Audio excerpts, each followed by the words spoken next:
목요일 새벽 하나님 앞에 예배 드립니다. 은혜로우신 우리 주 하나님, 오늘도 주님 만나고 싶은 마음에 주님 앞에 한 걸음에 달려나왔습니다. 우리 하나님 은혜를 간구하오니 충만히 채워주옵시고 하나님 안에 있는 큰 기쁨을 받아 누리도록 성령께서 역사하여 주옵소서. 예수님 이름으로 기도드리옵나이다. 아멘. 우리 사도신경 고백드립니다.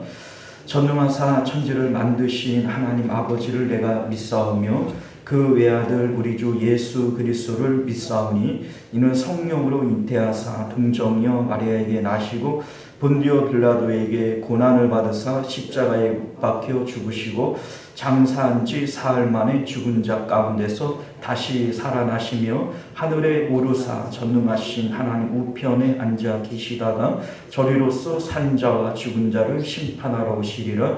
성령을 믿사오며 거룩한 공예와 성도가 서로 교통하는 것과 죄를 사하여 주시는 것과 몸이 다시 사는 것과 영원히 사는 것을 믿사옵나이다. 아멘. 찬송가 191장 우리 함께 찬송하겠습니다. 찬송가 191장 내가 매일 기쁘게 순례의 길 행함은 주의 팔이 나를 안보하며 우리 함께 찬송합니다.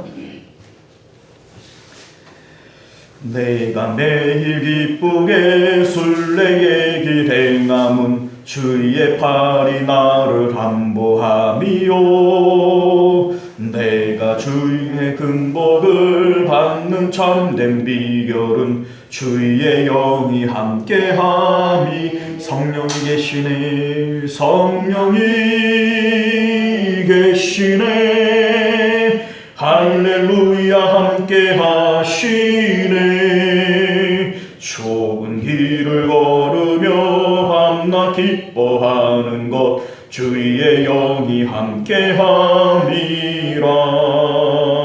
전에 죄에 빠져서 평안함이 없을 때 예수 십자가의 공로 힘입어 그 발 아래 엎드려 참된 평화 얻음은 주의 영이 함께함이 성령이 계시네 성령이 계시네 할렐루야 함께하시네 좋은 길을 걸으며 밤낮 기뻐하는 것 주의 영이 함께함이라. 나와 동행하시고 모든 염려하시니 나는 숲의 새와 같이 기쁘다. 내가 기쁜 마음으로 주의 뜻을 행함은 주의 영이 함께함이라. 성령이 계시네 할렐루야 함께하시네 좁은 길을 걸으며 밤낮 기뻐하는 것 주의 영이 함께함이라. 세상 모든 욕망과 나의 모든 정욕은 십자가의 힘이 못을 박았네. 어두운 밤이 지나고 무거운 짐 벗으니 주의 영이 함께함이라. 성령이 계시네 할렐루야 함께하시네 좁은 길을 걸으며 밤낮 기뻐하는 것 주의 영이 함께함이라. 우리 4절합니다. 세상 모든 욕망과 나의 모든 정욕은 십자가의 힘이 못을 박았네. 어두운 밤이 지나고 무거운 짐 벗으니 주의 영이 함께함이라. 성령이 계시네 할렐루야 함께하시네 좁은 길을 걸으며 밤낮 기뻐하는 것 주의 영이 함께함이라. 기도드립니다. 할렐루야. 자, 하나님 말씀 사도행전 2장 1절에서 4절까지 말씀입니다. 사도행전 2장 1절에서 4절까지 우리 교독하여 있습니다. 오순절 날이 이미 이르매 그들이 다 같이 한 곳에 모였더니 후련히 하늘로부터 급하고 강한 바람 같은 소리가 있어 그들이 앉은 온 집에 가득하며 마치 불의 혀처럼 갈라지는 것들이 그들에게 보여 각 사람 위에 하나씩 임하여 있더니 그들이 다 성령의 충만함을 받고 성령의 말하게 하심을 따라 다른 언어들로 말하기를 시작하니라. 아멘. 자, 우리 함께 기도하겠습니다. 존귀하시고 은혜로우신 우리 주 하나님 감사합니다.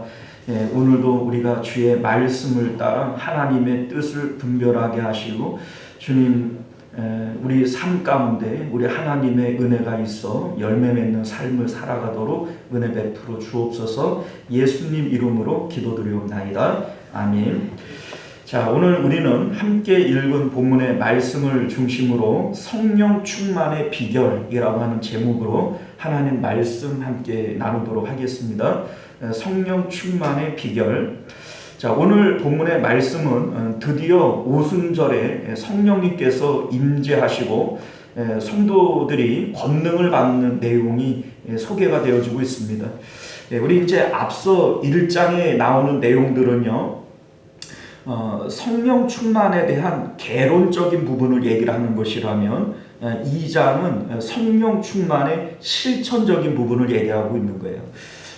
그러니까 이제 1장과 2장 사이에는 이런 갭이 있고요.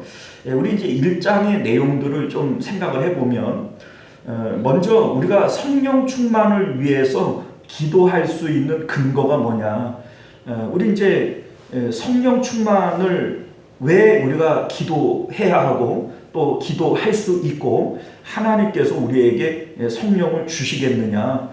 우리 예수님께서 명령하셨죠. 너희는 예루살렘 떠나지 말고 아버지께서 약속하신 성령 기다려야 된다. 우리 예수님께서 명령하신 것이고 또 아버지께서 주시고자 약속하신 것이다. 이게 우리가 성령 충만을 위해서 기도할 수 있는 근거예요. 그리고 성령을 받기 위한 길이 있다. 이제 이런 말씀을 드렸죠.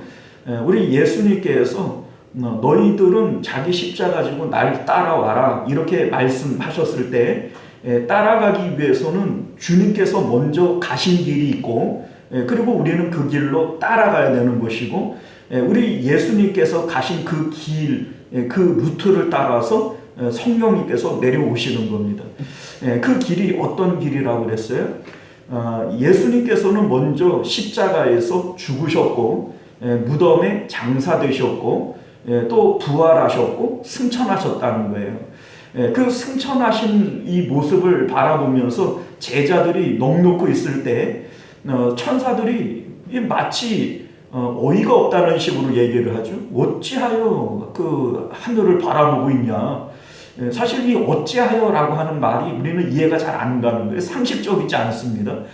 당연히 예수님께서 하늘로 올라가시는데 그거를 바라보고 있지. 그러면 올라가셨네, 안 보이네, 집에 가자 이렇게 하고 갈 사람들이 없단 말이죠. 자, 그런데 왜 천사들은 어찌하여 라고 하는 말을 하는 걸까? 예수님께서 분명히 너희에게 다시 오시리라 말씀하셨고 지금 가고 있는 이것이 끝이 아니기 때문이다.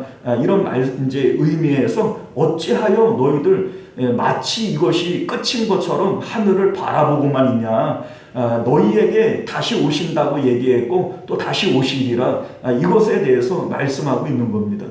그러면 성령님께서 다시 오실 때 어떤 길을 따라서 오시겠는가? 예수님이 가신 그 길, 우리가 따라가고 있는 그 길을 따라서 성령님께서도 오시는 겁니다. 내가 곧 길이니 나로 말미암지 않고는 아무도 아버지께로 올 자가 없다라고 말씀하시는 것은 하늘과 이 땅 사이에 유일한 길은 그것밖에 없는 거예요. 그러니 성령님께서 다시 오실 그 길도 예수님 올라가신 그 길밖에 없는 겁니다. 자, 그러면 우리가 성령을 받기 위해서는 어떤 길에 서 있어야 성령을 맞이할 수 있고 마주칠 수 있냐 이거죠. 주님과 함께 세상에 대해서는 죽어야 됩니다. 그리고 우리는 무덤 안에 있는 시간들이 필요한 거예요. 죽은 사람, 무덤 안에 있는 사람은 자기 생각과 자기 뜻이 없고 세상에 대한 어떠한 소원도 어떠한 계획도 가질 수 없습니다. 이것이 바로 죽은 사람이요 무덤 안에 있는 사람이다 라고 하는 것이고요. 이러한 상태에서만 오시는 주님을 맞이할 수 있고 오시는 주님을 만날 수 있다는 거예요. 이것이 바로 성령을 받는 길이다 라고 하는 겁니다. 우리가 지난 시간에 살펴본 것은 성령을 받을 사람들의 마음의 자세가 어떠해야 되느냐.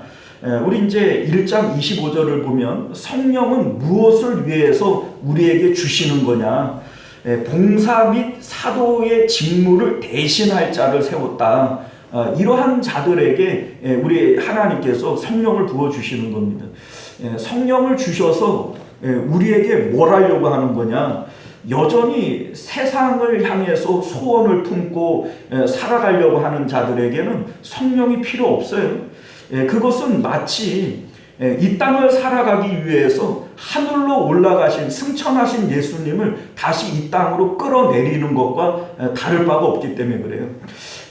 예수님께서 승천하신 예수님께서는 우리가 이 땅에서 어떻게 살아가는가에 대한 내가 건강한지 안 건강한지 내가 세상에서 부자로 사는지 가난하게 사는지 이거 우리 주님에게는 관심이 없어요. 우리 주님께는 이것이 관심의 대상이 아닙니다. 오히려 우리에게는 너희는 세상에 무엇을 먹을까 마실까 입을까 이거 너희의 영역 가운데 두지 말아라. 너희의 관심사에 두지 말아라. 그러한 것들은 이방인들이나 구하는 것이다. 이렇게 말씀하신 것인데 우리가 그것을 위해서 예수님께 기도를 한다는 것은 이미 승천하신 예수님을 내 삶의 일들을 위해서 이 땅으로 끄집어 내리는 것과 다를 바가 없는 겁니다. 그러니 그러한 기도를 위해서 성령 충만을 간구할 필요가 없다는 거죠. 그러한 일들은 성령 충만을 받을 수도 없습니다. 우리 봉사라고 하는 것은 세상에 대하여 어떠한 대가나 어떤 소원이 없어질 때 봉사가 가능한 거예요. 내가 직장 생활을 하면서 봉사다 이렇게 얘기는 안 합니다. 왜요? 나는 대가를 바라고 하는 것이니까요. 우리가 이 세상 가운데에서 진정한 봉사라고 하는 것은 있을 수 없어요. 왜냐하면 우리가 아무런 대가 없이 하는 겉줄 중에 하나가 뭐냐면 자식 키우는 거거든요. 우리 자식들 키우면서 내가 애들을 잘 키워가지고 나중에 혜택 봐야지 이런 마음으로 키우지 않잖아요.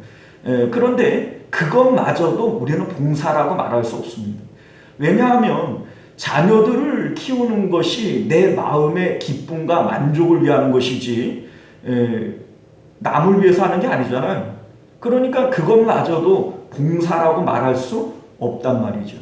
진정한 봉사라고 하는 것은 세상에 대하여 내 소원, 내 바람이 완전히 죽어질 때에만 가능한 겁니다. 그러한 의미에서 십자가에서 내가 죽었고 세상에 대하여 이제 내 마음이 죽어 있지 않은, 내 마음이 무덤 안에 있지 않은 자들에게는 진정한 봉사라고 하는 것은 있을 수 없다라고 하는 겁니다. 사도라고 하는 것은 주님으로부터 보냄을 받는 거예요.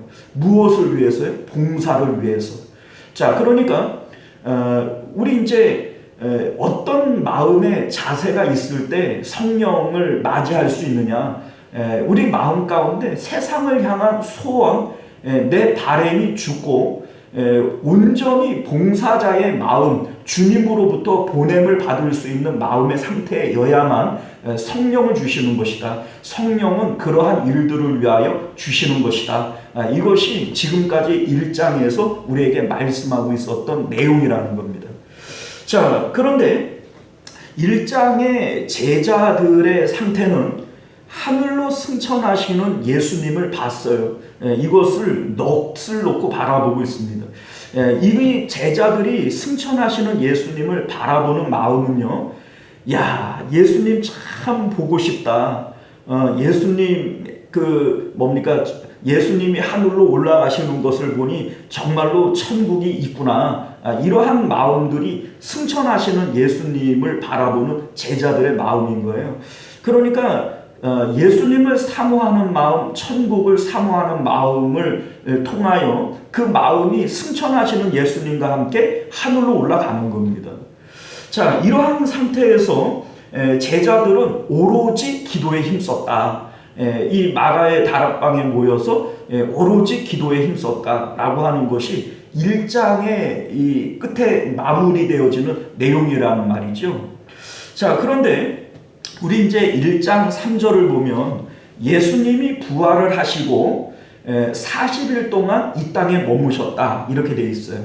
그리고 우리 이제 2장 1절을 보면 오순절 날이 되었다 이렇게 되어져 있는데 40일이 있었다라고 얘기를 하는 것과 50일이 되어졌다 오순절이다 이게 뭘 얘기를 하냐면 예수님이 부활하신 날이 초실절이에요. 6월절이 지나고 첫 번째 맞는 안식일, 그러니까 첫 번째 맞는 날이 그 초실절이 되어지는 겁니다. 자, 그러니까 이 초실절에 예수님께서 부활하신 거예요. 그래서 부활의 첫 열매다. 이 초실절이라고 하는 것은 예수님의 부활, 첫 열매를 상징하는 절기가 되어지는 겁니다. 예수님이 부활하셔서 며칠이 있었어요? 40일 동안 이 땅에 있었다. 그리고 50일째가 되어졌다. 이 초실절로부터 77이 49, 이제 그 7일씩 7번이 지난 이때가 바로 오순절, 77절이라고도 하고 오순절이라고도 하고 뭐 이렇게 부르는 날이 되어집니다. 자, 그런데 성령님께서 오순절에 임하기까지 이제 제자들은 약 열흘 동안 기도에 힘쓴 것이 되어지고요. 그리고 오순절에 성령님께서 임하셨다라고 하는 것이 이 특별한 의미를 우리에게 주고 있는 겁니다. 우연이 되어진 걸까요? 아닙니다. 이 절기들이 정확하게 지금 맞아떨어지고 있잖아요. 6월절에 예수님이 돌아가셨고 6월절 양을 잡는 시간에 예수님이 운명하신 거예요. 그리고 예수님이 부활하신 날이 부활의 첫 열매를 의미하는 초실절에 부활하신 것이고, 그리고 성령님이 이 오순절에 임하신 거예요. 우연이 된 걸까요? 수천 년 전에, 이제 수백 년 전에 하나님, 수천 년이죠. 이제 모세 때에 주어진 율법이니까 이 절기가 만들어진 것이 하나님께서 먼저 주신 내용이고, 이제 이 절기에 따라서 예수님께서 지금 운명하시고 부활하시고 승천하시는 이러한 내용들이 일어나게 되어지는 거죠. 자, 그런데 이 오순절이라고 하는 것이 어떤 의미를 담고 있냐면 맥추절이라고도 부르죠. 이 맥추절은 열매와 관련이 있습니다. 우리 이제 유대인들의 전승에 의하면 이 맥추절에 모세가 시내산에 이르러서 율법을 받아갖고 내려온 날, 이 날이 바로 맥추절이라는 겁니다. 자, 하나님의 백성을 6월절에 구원을 했어요. 십자가에서 우리를 구원을 했어요. 그런데 구원하고 나서 하나님의 백성이 열매 맺게 하기 위하여 하나님의 뜻을 우리에게 전해주고 하나님의 백성은 이렇게 살아야 된다라고 하는 것을 전해준 날이 율법을 받은 날 맥추절이라는 겁니다. 그런데 이 날에 성령이 임했어요. 자, 율법을 주듯이 성령을 주셨다는 거예요. 이것이 무엇과 관련이 있느냐? 열매와 관련이 있다 이 얘기입니다. 자, 성도로 하여금 열매 맺는 삶을 살게 하기 위해서 율법을 주시고 성령을 주신 거란 말이죠. 자, 여러분들, 우리는 하나님 앞에서 이 열매라고 하는 것이 무엇인지를 좀 알아야 돼요. 우리 이제 세상에서는 뭡니까? 과정보다도 결과를 중시합니다. 그죠? 어쨌든 결론이 나한테 유익을 해야 이게 좋은 의미지. 뭐 과정은 둘째 쳐놓고 우리 이제 사람들은 결과를 중시해요. 그러나 하나님은 아닙니다. 왜 그러냐면 모든 결과는 누구의 뜻대로 되어지는 거예요? 하나님 뜻대로 되어지는 거예요. 그러니까 단순하게 찬송이 문제가 아니라 찬송이 필요하다면 하나님께서는 돌들로라도 찬송케 하는 겁니다. 그러니까 하나님께서는 찬송하는 사람들의 마음의 상태, 인격의 상태를 중시하는 것이지 찬양이라고 하는 어떤 그 결론에 대해서 중시하는 게 아닙니다. 자, 이를테면 열매라고 하는 것은요, 다윗 왕이 주변에 있는 전쟁을 통해서 영토를 많이 넓힌 것이 하나님께 드릴 열매가 되는 게 아니에요. 솔로몬이 성전을 지은 것이 이게 하나님께 드릴 열매가 되어지는 게 아닙니다. 우리는 간혹 그러잖아요. 내가 교회를 몇 개를 지었는데 이게 나의 자랑거리가 되고 내가 하나님 앞에 가면은 내가 하나님 성전을 몇 개 지었습니다. 이게 내 자랑거리가 될 수 있다라고 착각을 하는 거예요. 그거 아닙니다. 그거는 기능적인 것이지요. 그건 기능적인 거예요. 그게 열매가 될 수 없어요. 성경은요, 요한복음 15장 5절을 보면 예수님이 이런 말씀을 해요. 나는 포도나무요 너희는 가지라. 그가 내 안에 내가 그 안에 거하면 사람이 열매를 많이 맺나니 나를 떠나서는 너희가 아무것도 할 수 없음이라. 이런 얘기를 합니다. 자, 그러니까 내 마음 가운데 예수님이 계시지 않고 내가 예수님 안에 있지 않은 상태에서는 아무리 많은 일을 한다고 해도 이게 열매가 될 수 없어요.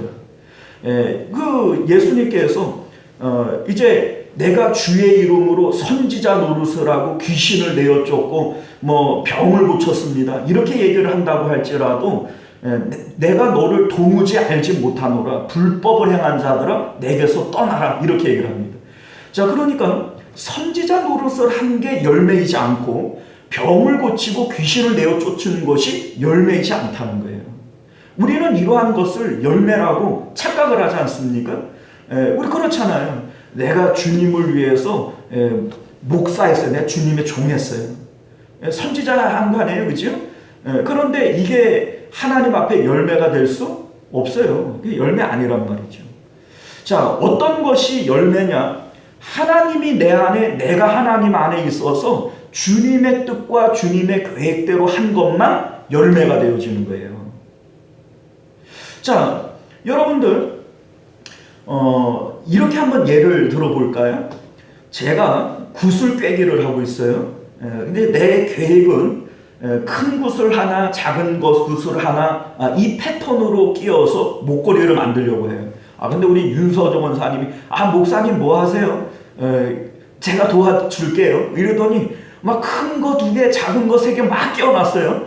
그리고서는 목걸이를 한 10개 만들고 갔어요. 내가 많이 도와줬지요? 이러고 돌아갔어요. 도와준 거예요? 망쳐놓은 거예요? 망쳐놓은 거예요. 자, 뭘 얘기를 하자는 거냐면 성령님이 내 안에 계셔서 주님의 뜻과 주님의 계획대로 한 것만 열매예요. 내가 내 뜻과 내 계획을 가지고 내가 주님 일을 많이 했어요. 내가 선지자 노릇을 하고 병도 고치고 내가 성전도 짓고 내가 많이 했잖아요. 많이 한 거예요. 주님 일을 망쳐놓은 거예요. 주님의 일을 망쳐놓은. 우리가 주님 안에, 주님이 내 안에 있지 않아서 한 일들은 결과적으로 주님 일을 한 것이 아니라 주님 일을 망쳐놓은 겁니다. 그러니까 우리 주님께서 우리에게 요구하시는 것은 성령님이 내 안에, 내가 성령님 안에 계셔서 연합된 상태에서 무엇을 하든지 이것이 주님의 일이고 우리가 주님 앞에 드려질 열매라고 하는 겁니다. 성령은 무엇을 위해서 주시는 거라고요? 공사를 위해서, 사도의 직분을 위해서 우리에게 주시는 것이다 라고 얘기를 할 때, 여러분들 이 일이 사람들에게 세상을 향한 봉사의 직무가 아닙니다. 우리가 하나님 앞에 부름을 받은 것은 누구를 위한 봉사예요? 하나님을 위한 봉사예요. 자, 무슨 얘기인지 아시겠어요?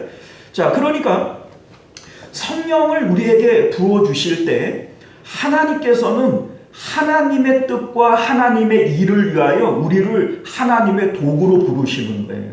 그래서 이제는 내가 사는 것이 아니라 내 안에 그리스도께서 사시는 겁니다. 이것이 바로 성령을 부어주시는 일이고, 그 성령님과 연합되어진 상태에서 내가 하는 일들이어야만 이게 바로 하나님의 일이 되어주는 것이고 열매가 되어주는 겁니다. 자, 이것은요, 우리 안에 영이 바뀌어지는 거예요. 자, 우리 오늘 4절 말씀을 보면요, 그들이 다 성령의 충만함을 받고 성령의 말하게 하심을 따라 다른 언어들로 말하기를 시작했다, 이렇게 되어져 있어요. 자, 여기 보면요, 성령의 충만을 받는 것은 성령이 말하게 하심을 따라 하는 거예요. 자, 이렇게 한번 볼게요. 우리가 지난 시간에 바울과 실라가 매를 맞고 옥에 갇혔어요. 근데 그 안에서 찬송하고 기도하고 기뻐해요. 이게 성령이 하는 겁니까? 바울이 하는 겁니까? 성령이 하는 거예요? 바울이 하는 거예요? 성령이 하는 거 아니에요? 자, 우리가 이 내용을 가만히 들여다보면 우리는 이것을 성령이 한다 이렇게 얘기를 하지만 실질적으로 겉에서 볼 때 누가 하는 거예요? 바울이 하는 거죠. 이거를 구분할 수가 없어요. 여러분이 구분이 안 됩니다. 자, 여러분들이 성령 충만하게 되어질 때 분명히 여러분들은 그러한 일들, 그러한 역사들을 행하게 되어질 거예요. 그런데 그게 여러분들이 하는 거예요? 성령이 하시는 거예요? 예, 구분이 안 돼요. 그게 왜냐하면 너는 나로 더불어 먹고 나는 너로 더불어 먹는 거니까 연합되어진 상태에서 내 인격을 변화시키고 내 소원을 변화시켜서 하게 하는 거예요. 그런데 이것을 우리는 이거를 아는 우리들은 성령님이 하시는 거야, 이렇게 얘기를 하는 거고, 이거를 모르는 사람들이 볼 때에는 누가 하는 거예요? 바울이 하는 거예요. 바울이 그렇게 하는 거고 실라가 그렇게 하는 거지, 그 안에 계시는 성령님이 보여요, 안 보여요? 그게 안 보여요. 그러니까 그것을 구분해낼 수가 없는 겁니다. 다시 말해서 우리 안에 있는 영이 바뀌는 거예요. 영이 바뀌는 것이 성령 충만이다라고 하는 겁니다. 이제는 내 말과 내 생각과 내 행동이 아니라 성령이 말하게 하심을 따라하는 거예요. 성령이 행동하게 하심을 따라하는 것이고 성령이 주시는 생각을 따라하는 거예요. 이게 바로 성령 충만이라는 겁니다. 그렇기 때문에 이 일은 열매가 되어지는 거예요. 왜요? 내 뜻과 내 계획이 아니라 성령의 말하게 하심, 생각하게 하심, 행동하게 하심을 따라하는 것이기 때문에 이거는 내 일이 아니라 누가 하는 거예요? 하나님의 일을 성령께서 하시는 거예요. 이게 바로 성령의 사역이다라고 하는 겁니다.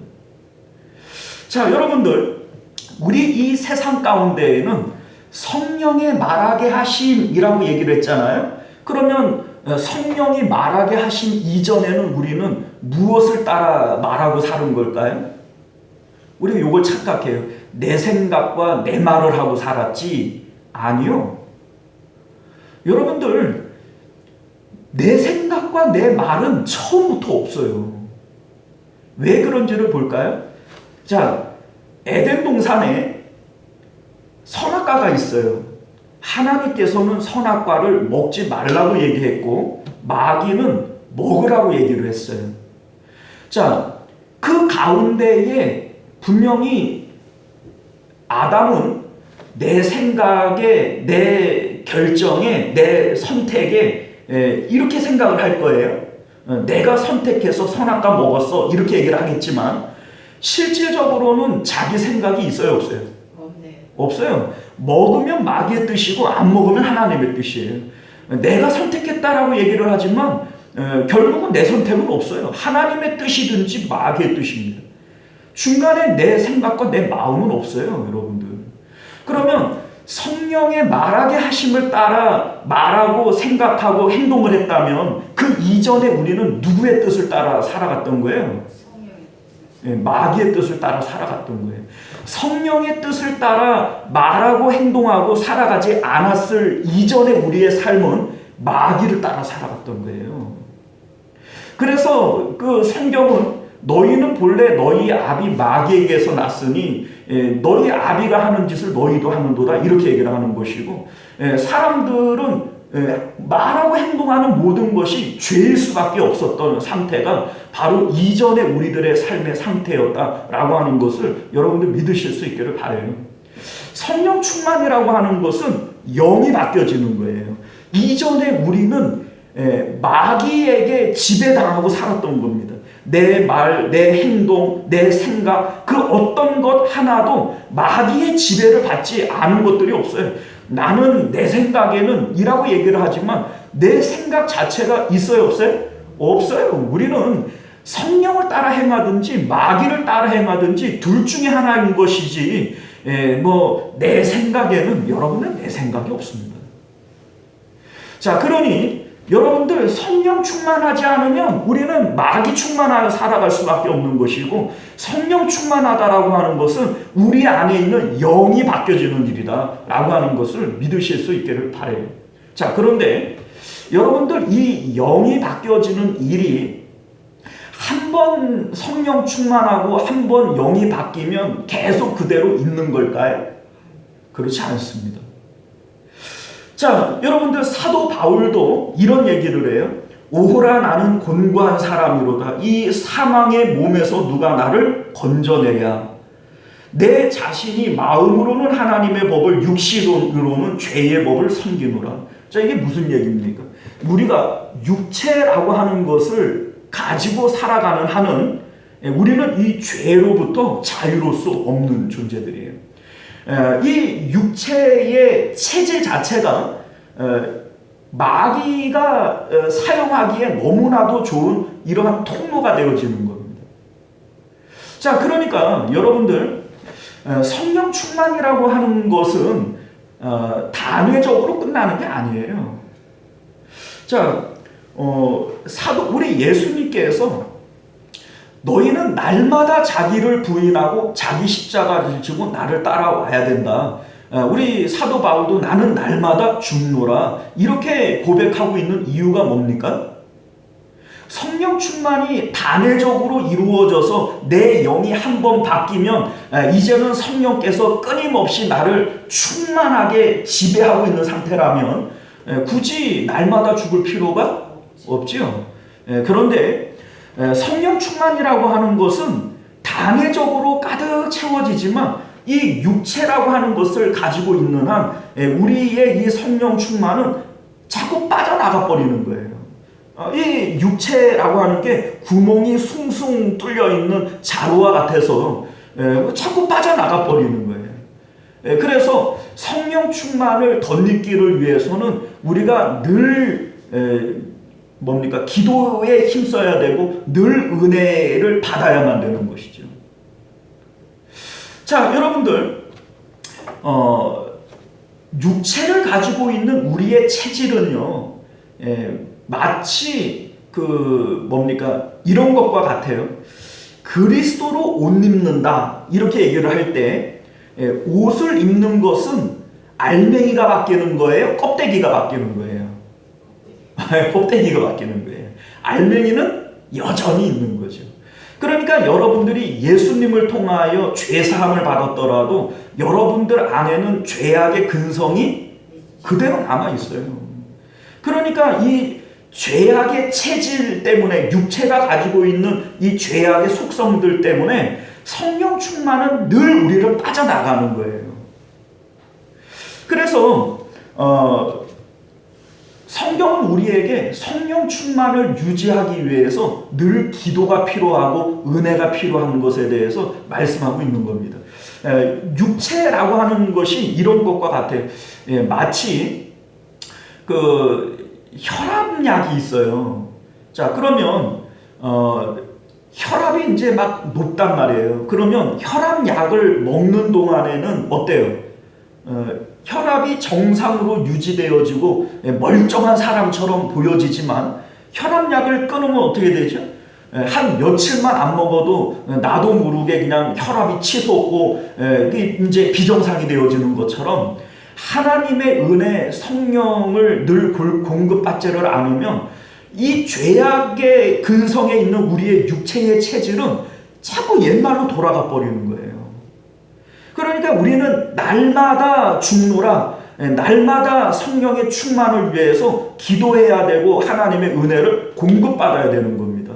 그렇지 않으면 우리는 어느 순간인가 다시 옛사람의 모습이 우리 안에 나타날 수밖에 없다라고 하는 것이 이제 성경이 우리에게 말씀하고 있는 내용인 것을 믿으실 수 있기를 바라요. 우리 4장 말씀을 보면요, 4장에 베드로와 요한 제자들이 이제 공회에서 본격적으로 이렇게 핍박이 시작이 되어집니다. 이전에는 뭐 예수님을 죽였기 때문에 뭐 전도를 하고 뭐 이렇게 해도 뭐 이제 그 소위 우두머리를 죽였으니까는 뭐 이제 얼마 지나지 않으면은 잠잠해질 거야, 이렇게 방치를 해놨는데 자꾸 한 번 설교를 할 때마다 3,000명, 5,000명씩 믿는 사람들이 생겨나면서 이 수가 점점 불어나는 거예요. 그러니까 공회에서 야, 이거 그냥 두면 안 되겠다, 이런 생각이 들어서 이제 그 사도들 가운데 우두머리 격인 베드로와 요한을 잡아다가 매를 때리고 옥에 가두고 위협을 하기 시작을 합니다. 본격적으로 이제 핍박이 시작이 되어지는 거예요. 자, 이때에 제자들이 다시 모여가지고 기도를 하기 시작을 합니다. 왜냐하면 이들이 성령 충만하지만 세상의 도전과 사단의 그 위협 앞에 성령 충만이 자꾸 사라지고 있기 때문인 거죠.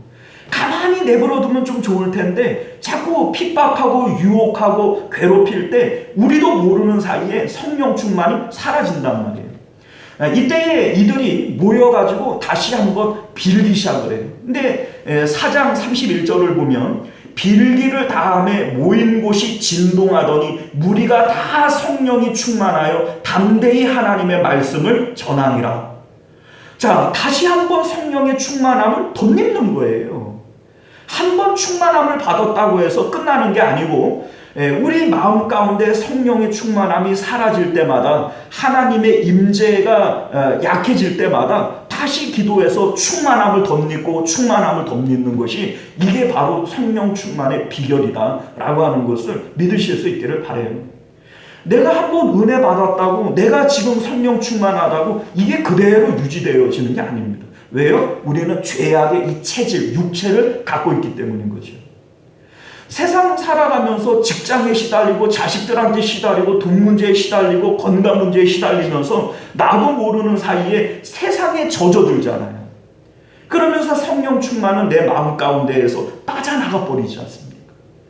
성령 충만을 위해서는 우리는 늘 십자가를 생각하며 주님을 따라가야 되고, 우리가 다시 성령 충만을 받아야 된다. 주님 가신 그 길을 우리가 또 따라가야 된다. 이것을 믿으실 수 있기를 바랍니다. 이것이 바로 성령 충만의 비결이라고 하는 겁니다. 기도하겠습니다. 은혜로우시고 자비로우신 우리 주 하나님 감사합니다. 우리가 오늘도 주님의 복된 말씀을 통해서 성령 충만하다고 하는 것이 어떤 의미이고 이 충만을 유지하기 위해서 우리가 어떻게 해야 되는 것임을 우리가 깨달아 알게 하여 주옵소서. 우리가 신앙생활하는 것은 한 번 성령 충만 받고 구원받았다고 끝나는 것이 아닙니다. 성령 충만을 받아서 주님과 연합된 상태에서 살아가는 것이 이게 바로 주님 앞에 드릴 열매가 되어지는 것이고, 이 열매를 통하여 하나님께서는 우리에게 상을 주시는 것을 기억하게 하여 주옵소서. 우리 하나님, 성령 충만을 위하여 날마다 자기 십자가를 지고 주님 따라가는, 주님 가신 그 길 선상에 서 있는 저희들 되게 하여 주옵소서. 거룩하신 우리 주 예수님 이름으로 간절히 기도드리옵나이다. 아멘. 자, 우리 주기도문으로 예배를 마칩니다. 하늘에 계신 우리 아버지여, 이름이 거룩히 여김을 받으시오며 나라가 임하시오며 뜻이 하늘에서 이룬 것 같이 땅에서도 이루어지이다. 오늘 우리에게 일용할 양식을 주시옵고 우리가 우리에게 죄 지은 자를 사하여 준 것 같이 우리 죄를 사하여 주시옵고 우리를 시험에 들게 하지 마시옵고 다만 악에서 구하시옵소서. 나라와 권세와 영광이 아버지께 영원히 있사옵나이다. 아멘. 자, 우리 계속해서 함께 기도하실 때 먼저는 말씀을 기억하시며 하나님 오늘도 성령 충만케 하옵소서.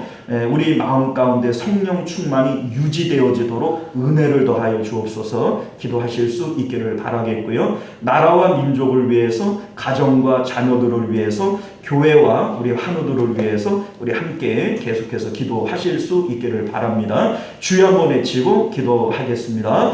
주여.